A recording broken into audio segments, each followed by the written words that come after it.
रात के सन्नाटे में अकेले मिलना, बदन पर इस तरह के तंग कपड़े, झूठे ड्रामे के सहारे किसी को अपने घर तक ले आना और रात के 2 बजे घर के अंदर चलने की दावत देना। रुक जाओ, एहसान जताकर मत जा, सुन ले मेरी बात। तुमको देखकर एक चीज तो समझ में आ गई कि हर वो चीज जो चमकती है वो सोना नहीं होती। अब मुझे देखकर एक चीज तुम भी समझ लो कि हर वो चीज जो काली होती है वो कीचड़ नहीं होती। ओ मानिया, सलीम, एल्बर्ट, पिंटू, कालिया, जल्दी बाहर आओ।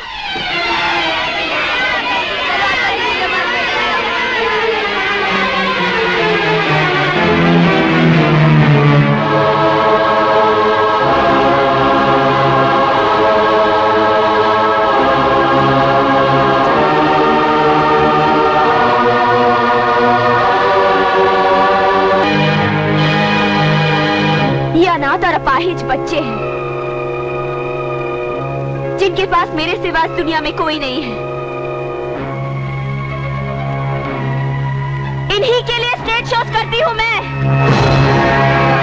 बोलो, अब कैसे लगती हूँ मैं? बाजारू औरत तो नफरत करो मुझसे, गंदी नाली तो थूको मुझ पर, समाज का कैंसर तो फांसी लटका दो मुझे। तुमने तो किसी न किसी औरत का दूध जरूर पिया होगा। तुम्हें उसी दूध की कसम, मैं जैसी लगती हूँ वैसी ही सजा दो मुझे।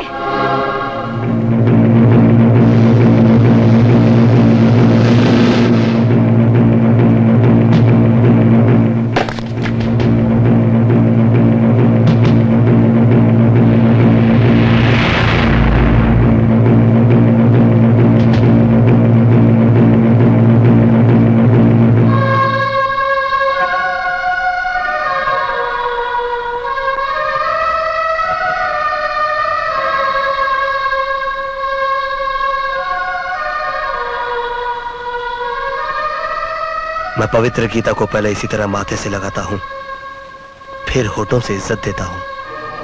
लेकिन मैं, तुम में भी एक महाभारत है, तुम्हारे हर शब्द में क्रांति है। तुम भी पवित्र गीता की तरह हो, इसीलिए तुम्हारे साथ ये सलूक करना पड़ा।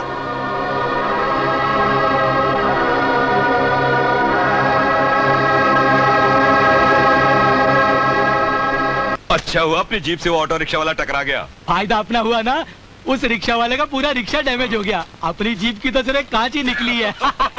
अपना माल बनाते जाओ, कोई देखने वाला नहीं है। सब साले ऑफिसर यहाँ माल कमाने के चक्कर में है, अपन क्यों नहीं कमाए? कोई ना देवे उसको दो डालने का।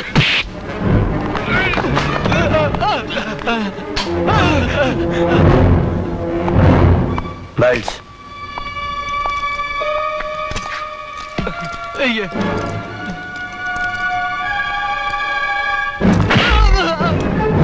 धुलाई उन्हीं कपड़ों की होती है जिन पर मैल लगा हो, समझे? गलती हो गई था, मुझे माफ कर दो साहब, गलती माफ कर दो। गलती नहीं, जुर्म किया है तुम लोगों ने, और जुर्म के लिए माफी नहीं दी जाती, उसके लिए सजा दी जाती है।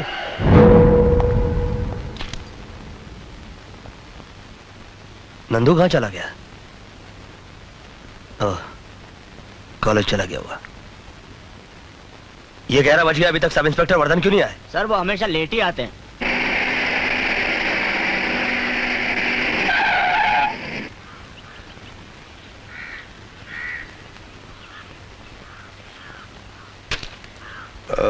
एक्सक्यूज मी सर, वो क्या है कि मैं किसी दूसरे मूड में था, इसलिए मैंने वो सिगरेट काम फेंक। तुमने अपनी घड़ी तो खरीद के पहनी होगी। जी? इसकी कीमत जानते हो? जी। तुम घड़ी की कीमत तो जानते हो, मगर वक्त की कीमत नहीं जानते। ओह, वो क्या सर, कल नींद नहीं आई और कुछ सुस्ती सी भी आ रही थी।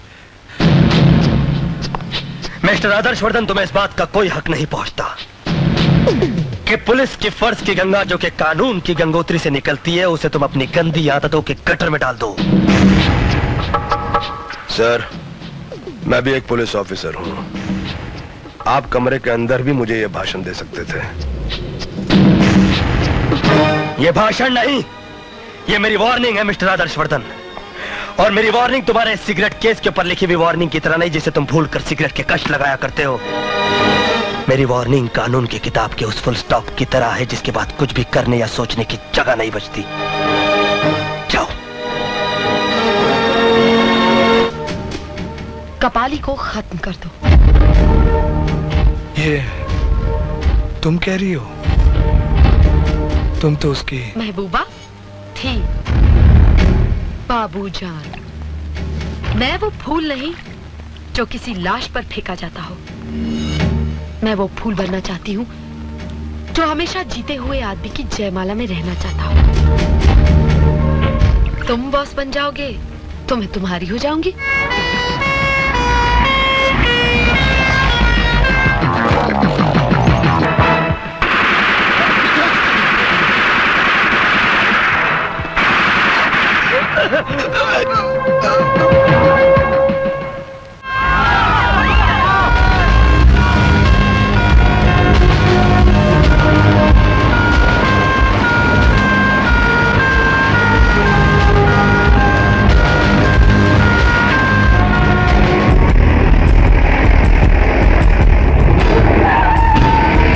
तुम पिछले गेट के क्राउड को कंट्रोल करो। जाओ।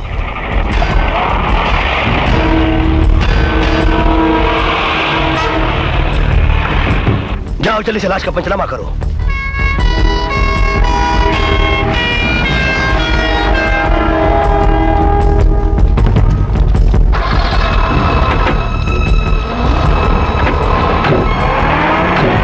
पीछे हटो, पीछे हटो, यहाँ से पीछे।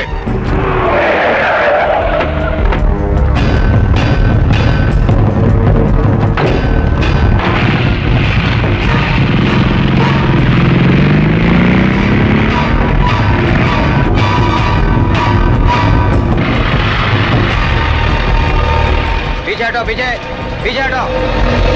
हटाओ सबको पीछे, यहाँ से सबको पीछे हटाओ। कोई तमाशा नहीं हो रहा यहाँ पर।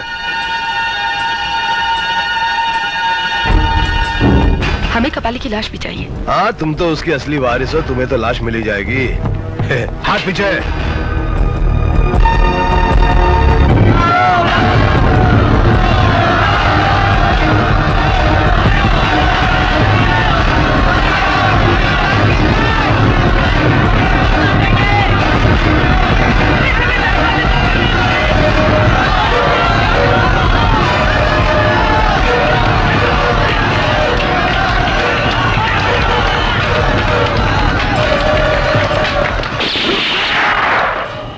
कानून अपने हाथ में मत लीजिए।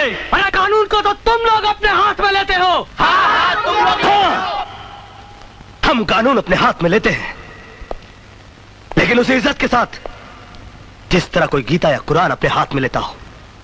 मगर आप लोगों ने एक गुंडे के लिए पत्थर और डंडे अपने हाथों में उठा लिए हैं। भूल गए कि कपाली ने कई निर्दोषों की जान ली। भूल गए कि कईयों की इज्जत लूटी उसने। कुछ भी था, वो हमारी जात वाला था। जात दुनिया में सिर्फ दो तरह की होती है। एक वो जो आंसू पीता है, एक वो जो खून पीता है, एक वो जो इंसानियत को आबाद करता है, एक वो जो इंसानियत को बर्बाद करता है। कपाली जैसे समाज का कोड अगर आपकी जात का हुआ तो क्या आप उसे गले लगा लेंगे? एक वक्त हुआ करता था जब हमारा समाज उसे अपना हीरो बनाता था, जो इंसान त्याग और बलिदान की मूर्त हुआ करता था। मगर आज लोगों ने गुंडों को अपना हीरो बनाना शुरू कर दिया है। अरे ये गुंडे तो गुंडे होते हैं। गंदगी लाख माथे पर रगड़ो वो चंदन नहीं बनती। हर लुटेरा वाल्मीकि नहीं बनता। बंद करो, बंद करो गुंडों की पूजा का ये रिवाज। और अगर ये रिवाज बंद नहीं हुआ तो वो दिन दूर नहीं जब इस देश की कोख से सिर्फ गुंडों की नस्लें पैदा होंगी, और उसका सबसे भारी नुकसान तुम जैसे लोगों को होगा। तुम जैसे लोगों को। भाषण बंद करो, हमें कबाली का कातिल चाहिए, कातिल। अबे हट, अबे हट, हट। मुझे कौन सा भाषण देकर तुझ जैसे नामर्द का वोट लेना है? Get out from here. Gate तोड़ दो और चलो आगे। हर वो कदम जो कानून तोड़ने के लिए आगे बढ़ेगा, मैं उसे अपाहिज कर दूंगा।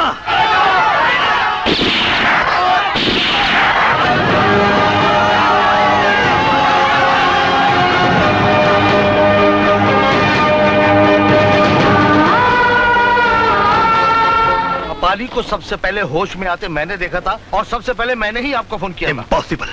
अगर आपने मुझे सबसे पहले फोन किया होता तो कातिल के पहुंचने से पहले इंस्पेक्टर सिद्धांत यहाँ होता। आप मेरी बात के यकीन कीजिए कि मैंने आपके थाने फोन किया था और किसी आदमी ने फोन उठाया था। मैंने कपाली के बारे में सारी बातें उसे बता दी थी ताकि आपको खबर दे सके। कौन था वो? मैंने उससे बार बार पूछा कौन हो तुम, कौन हो तुम। उसे जवाब तो नहीं दिया लेकिन फोन काट दिया।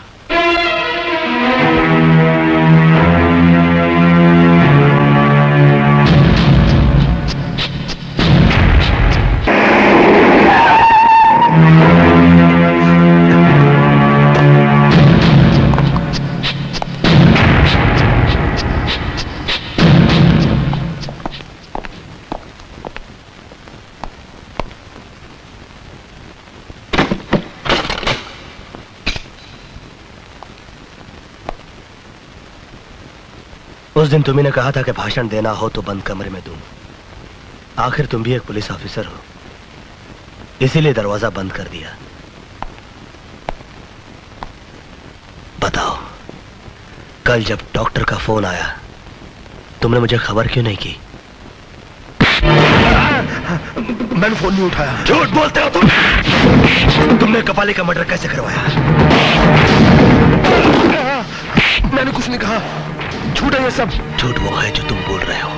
सबसे पहले तुम्ही को खबर मिली थी कि कपाली होश में आने वाला है और तुमने ये खबर गुंडों को पहुंचा दी। इसीलिए पुलिस पहुंचने से पहले गुंडे वहां पहुंच गए और उन्होंने कपाली को मार डाला।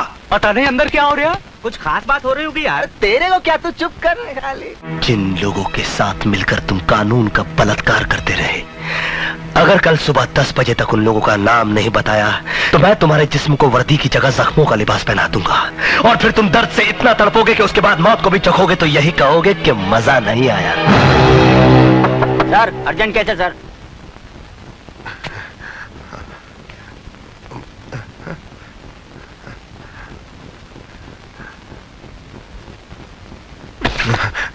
आओ, और हो सके तो मुस्कुराहट का कफन अपने होठों पे डाल दो ताकि अपने छोटों के सामने बेइज्जत होने से बच जाओ।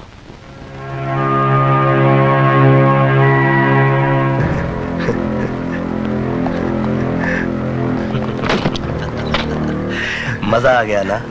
हाँ, बहुत मजा आ गया। अरे कोई साहब को कोल्ड ड्रिंक पिलाओ। कल 10 बजे। Cold drink sir.